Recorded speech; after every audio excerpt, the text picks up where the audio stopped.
Hi, everybody. Thank you for joining us. It's good to see you. Oh, some interchange participants. I can see you. Catherine, hello. Apur, hello.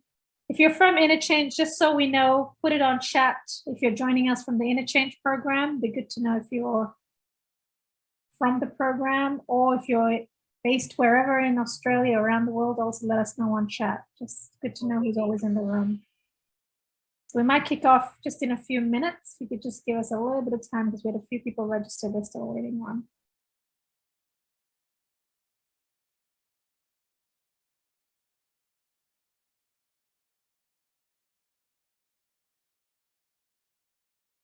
Welcome, welcome. Catherine, our team 12, perfect. Are you part of Claire's team at all, Catherine, or is Claire your mentor, or do you have a different mentor? My mentor is Anthony Pima. Oh, okay, got you. All right. Jordan, team 25, nice to meet you.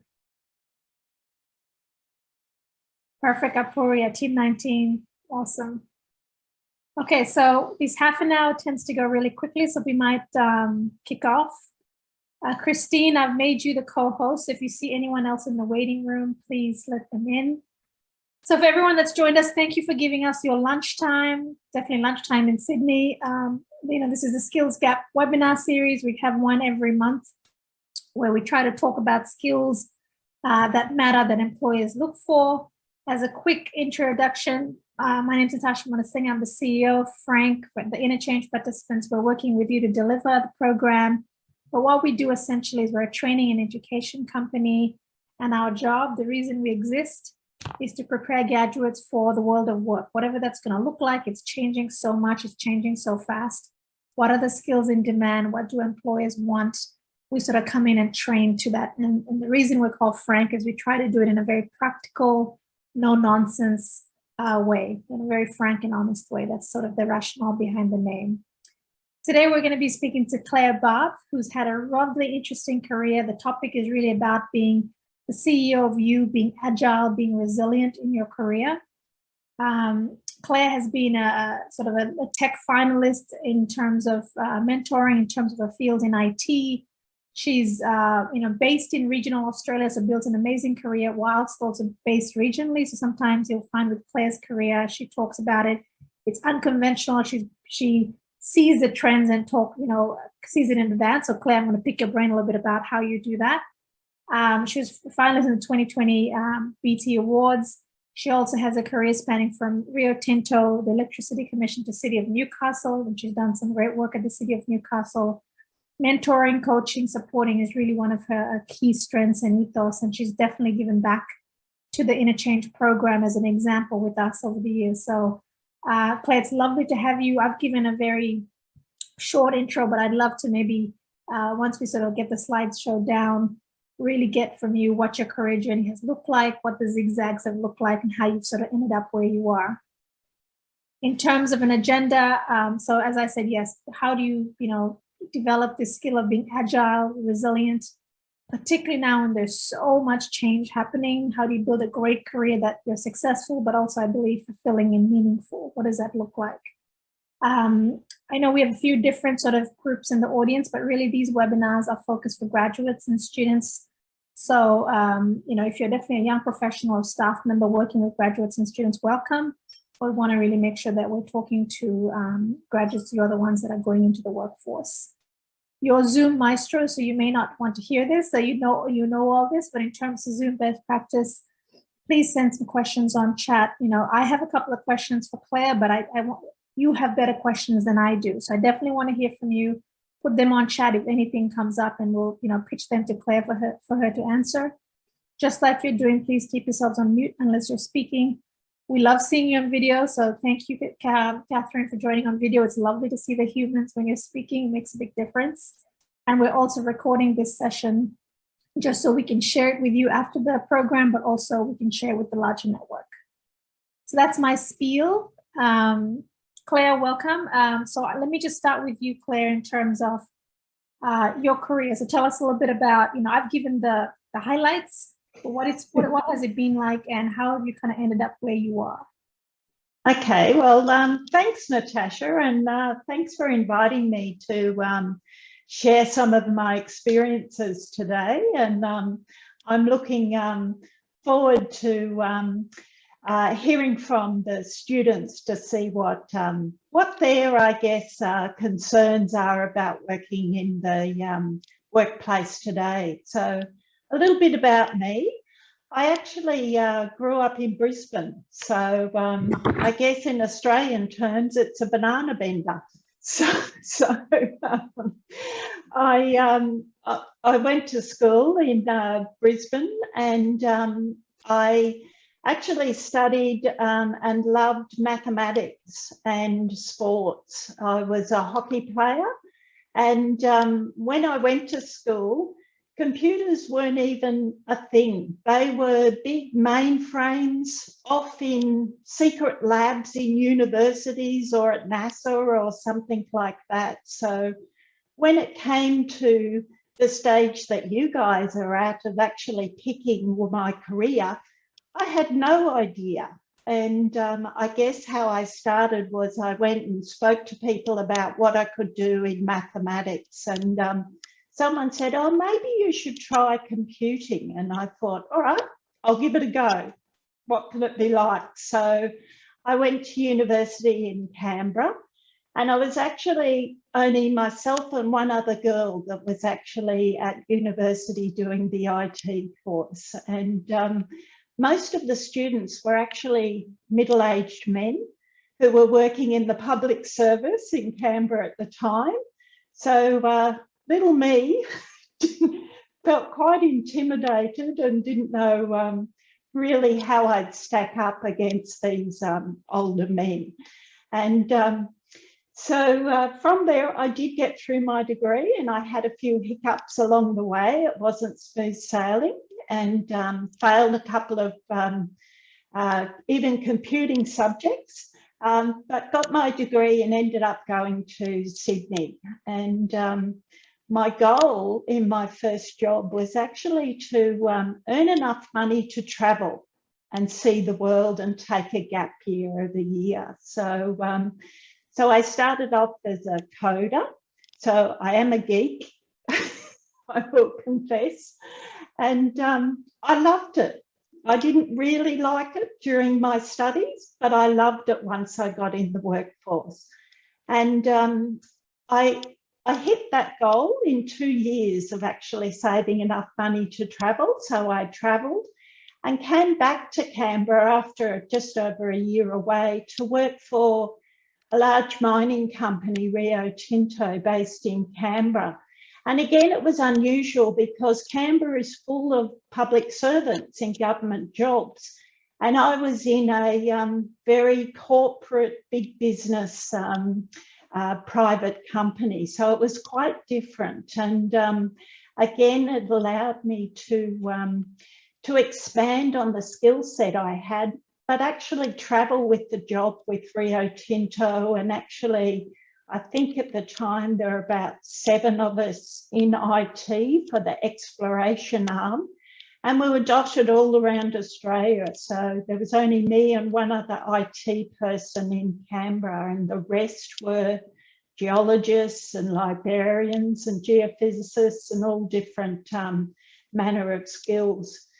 So from there, I actually got married, and we moved 800 kilometres away to Mildura, and I thought, what am I going to do here?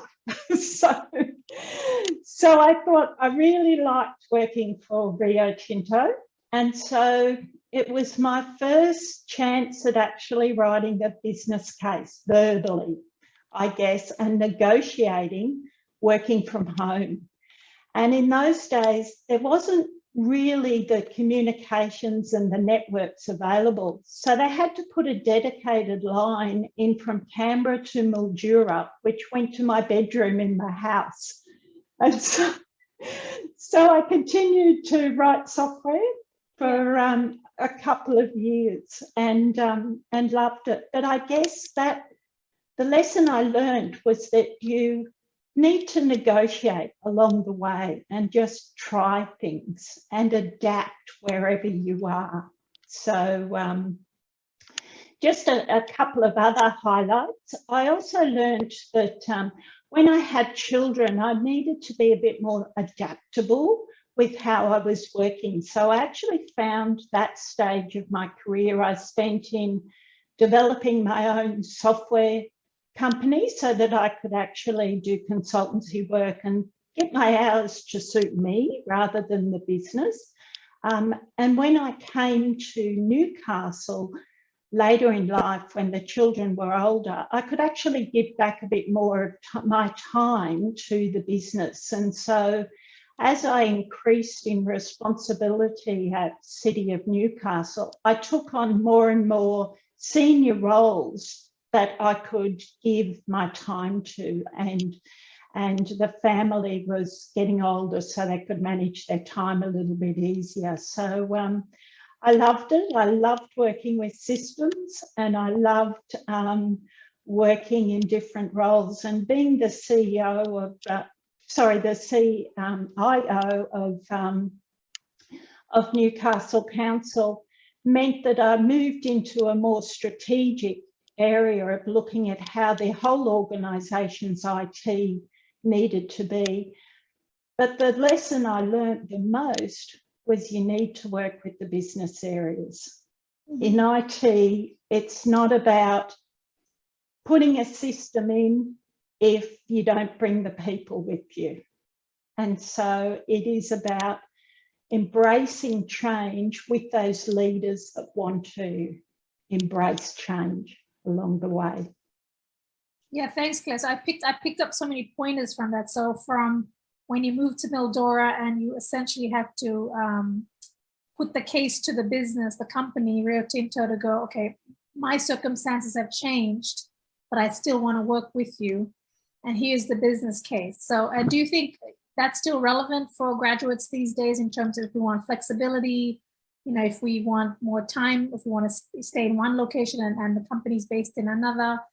Do you think that idea of putting forward a business case, being able to negotiate, is something is a skill that graduates need to develop? I think it's a skill that they can develop, and it certainly is more in tune with today, because I think the thing is that with the COVID pandemic, it's changed everyone's way of thinking. And what I've learned over time, that it's that change of thinking that is actually gives opportunity to people. So being able to present something to saying, look, I'd love this job, or it might be a full-time job and I can give you 4 days a week, or I can give you 3 days a week, Monday to Friday, and I can give you a Sunday, or I can do 3 days online and I can do the other day in the office. I think that flexibility is now there for the taking. And quite often it's about selling those pluses and those strengths that you have so that the employer goes, look, I've got to have them. I want them off my books. So yes, I think it's really relevant. No, that's a great point. So the webinar is called the CEO of You, of course, in terms of agility and resilience. In terms of careers, Claire, what does that mean to you? You know, in terms of graduates or going into the workforce, maybe just starting out in the workforce, what does sort of being the CEO of your own career actually mean in a very practical way? Okay, so to me, CEO of me means you're in charge of your own career and your destiny. It's actually up to you as an individual and a graduate to determine what career path you want to take, and even to the point of how you work, where you want to work, who you want to work for, because you actually are applying those connections with people to get work or applying for a work. Of course, with businesses, they're not always going to be as adaptable as what you want to be. And particularly for the younger students in the group who are used to changing and wanting to change all the time, I think it's really important that You still respect employers, but you sell the pros of doing things the way you want to do it. The other thing that I think is really important as a CEO of yourself, so in charge of yourself, is setting boundaries. And I say this in that, particularly to the workaholics in the group who love working or love assignments, it's actually about yourself. You've actually got to set your hours yourself that you're going to be engaged in work on something, or else you burn out, and you'll burn out several times in your career. Because with all organisations, whether it be government or private business, they will want you to do as much as you possibly can and more. And so I feel that the boundary has to be yourself, but be flexible. And one of the other things I think as CEO is that you might become CEO of you, but not in the industry that you expected. So quite often it might be that you take opportunities as they present in an area that you don't have skills, but you're in charge of that destiny. So try it. So use your strengths, communicate, negotiate. Teamwork is really, really important. And give yourself a pat on the back, reward yourself for those achievements that you do along the way and those of others. You know, like go and have a celebratory dinner out if you've got a new job or achieved something in your career. Don't forget to reward yourself. Yeah, celebrate even the small wins, right? Because they are the ones that keep you going towards some of the bigger goals. Yeah, that's right. So one of the skill sets, Claire, you know, is around being agile. Again, when it comes to your own career, developing your own career, looking at job, when I say agile, what does that sort of mean to you? How does agility help someone when it comes to things like managing the amount of change that's happening in the workplace, or when there's sort of failure or setbacks? You want something but you don't get it. You know, yeah. What does agility for you practically look like, and how have you applied it? Okay, so agility to me means being adaptable and embracing change, you know, and that sometimes people talk about agility being quick or pivoting, you know, in that space. I see it happening across all different ways, and I guess I'd like to talk to about 3 different examples. So I see that change of work location, which I've talked about before, you know, the way that you walk, where you work, but it might even be in something like a meeting. So a meeting might be something like here we have a Zoom meeting, and that's very popular nowadays.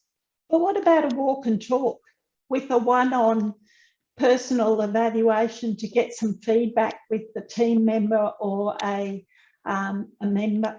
manager? Or go to a coffee shop and have a coffee with someone in the team to get them in a relaxed mode. So it's about that agility to think differently and not rigidly that you've got to be in an office, indoors, doing something, you know. I guess another area I see is change of role. Try things that you don't even think you might be good at, but you want to just try it. I mean, I can give you an example of that in that I actually, when I was with City of Newcastle, ended up as the city structures coordinator for a while, and the position is usually run with someone with engineering skills and an engineering degree, and I thought, how am I going to do this? But I worked as a systems person in the team. And so what I learned from that leadership role is actually I didn't need the skills. The skills were in the team. There were engineers. And so it's relying on each other for those skills. So in a lot of leadership positions, you have to be agile in that you're relying on others and bringing in skills from those people and making decisions from everybody's knowledge. So, and how, and the last, yeah, sorry, Claire, go ahead, finish your point. the last one is really changing how we do things. So streamlining the processes, and nowadays it's about introducing tech or digital wherever we can.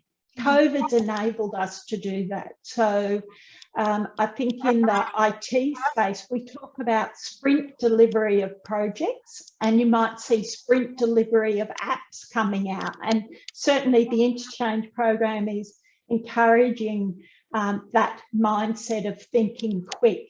It's about giving out functionality of small parcels of things to businesses and people early so that they can mould the product or the service with time. And that thinking is that agility. Just a question off that, a fly-off question off that, Claire. You know, you're in the IT space. It's seeing probably the most amount of change in terms of trends coming through. Some things work, some things don't. How, as a CIO of you know, an actual council, how do you keep up with the trends? Like, how do you know this is the stuff that we need to look at and this is the stuff we need to disregard? What's the process? Okay, it's quite difficult, and it's quite daunting. So there's a number of ways that I did. Just in a practical sense, I know people probably listening today are from all different countries. Just going out with an open mind and having yourself and your team look at things around the world that are done differently. So from a systems point of view, we found that people going out to other countries would look at what system they would be using or what app they'd be using and bring that back to the group. So that discovery sort of phase. The other area is really about going to trade shows and conferences or webinars now to actually keep abreast. So certainly in the technology space, we tended to find our big software companies would actually have conferences and roadshows about what was coming in the pipeline. Some of those things may never happen, but you actually saw that innovation. And I think the other thing I found useful, and a lot of others did, was actually subscribing to things. Like one of the things I subscribe to is Tech Republic, which gives me little snapshots of what is coming out of the US market in the tech space. And even as the CIO, I didn't have time to read the content, but I saw the headline and it gave you the technology. I left the detail I don't feel so bad reading headlines now, Claire. I have to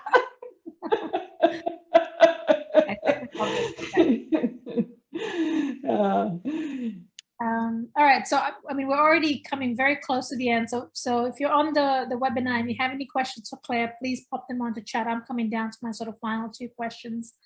In terms of sort of final tips for graduates, those that are going into the job world in Australia, but also globally, Claire, like if you had to do it again from, you know, starting your career, what are some of the tips you'd share with them to really build an amazing career? And when I say amazing, yes, successful, but also fulfilling and meaningful, where you're giving back and sort of, you know, making the company, making the world really a better place, because that's kind of what's needed these days. Yeah, look, I think one of the key bits of advice is to give it a go. Okay, you will be amazed by what you can achieve, not just for yourself, but for others and them with you. And I think it's about embracing those opportunities and change whenever you can. So, you know, if you're playing hockey on the hockey field and someone says, oh, do you know about this app? Where can I use that and stuff like that? Take that opportunity and see where it leads. You never know by connecting with people, what that's going to be. A couple of other things is I really think you need to ask. Don't be frightened to ask for something you want, and I know when I came out of uni as a young girl, having been exposed to a lot of men in that space, I was worried about speaking up. But if you don't speak up, you don't get. Mm-hmm. And if you don't get it the first time, ask why and try again. Keep trying, So, yeah. No, great tips. And Minion had a question for you, Claire. So he says, thank you for sharing. He wants to know how you separate work and personal life as a remote worker. Yeah, it's always a challenge, and I think nowadays one of the innovations that took off quickly is our great smartphone. Mm-hmm. Separating work and personal life. I know a lot of people in business have two phones so that they can actually put their work phone in the drawer and just ignore it. And there's been a lot of talk in the industry always about having it combined into one phone. Mm-hmm. But again, it's about that boundary setting that you need to do yourself. You need to say, well, Sundays is my time with the family. I'm not going to look at anything unless it's critical. And if it's critical, you're going to have to ring me rather than text me. So you're setting the boundary and expectations on the people that are working with you, rather than you're looking at your phone for everything that's coming through. So that's how I've sort of learned to separate that time, and switch off from your devices at times. They'll find you. They will. So if I understand you correctly, Claire, there's two steps. One is figure out what your boundary is. So when are you available? When are you not? The second one is communicating it to your manager, your supervisor, your team.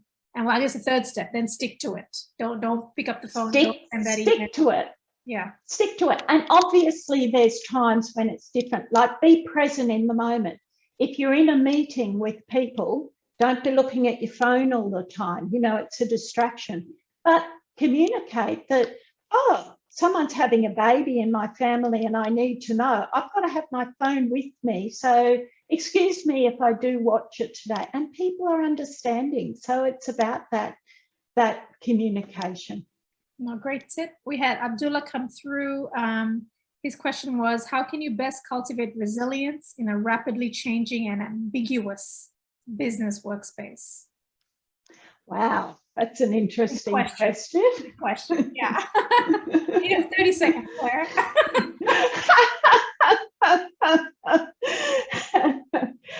All right. I guess a little bit of accept your failures. Don't be frightened to try something because you're frightened to fail.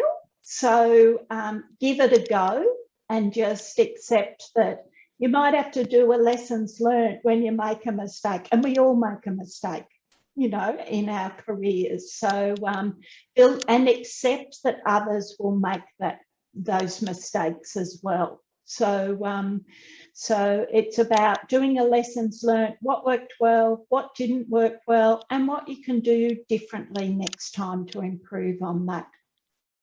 So yeah, so it's not a linear path. It's up and down, sideways, backwards, and just understand that's normal, and maybe don't beat up on yourself when things don't kind of go your way, as if I understand you correctly. Yes.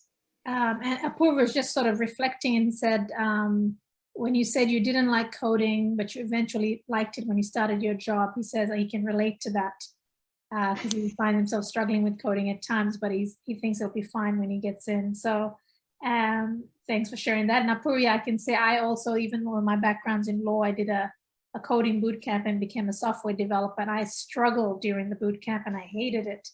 And I only really liked coding after I graduated and was able to play around with code on my own. And then I was like, oh, this is very cool what you can do.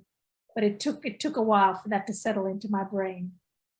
I'm glad to hear I wasn't the only one. But Claire, you know, these lunch and learns, they fly by, and we've completed our half an hour, but I wanted to say thank you so much for your time. Thank you for giving. You're always such a generous person, and with your time and effort in terms of mentoring and support, and we really acknowledge and support you for that. So thank you for sharing your lessons learned.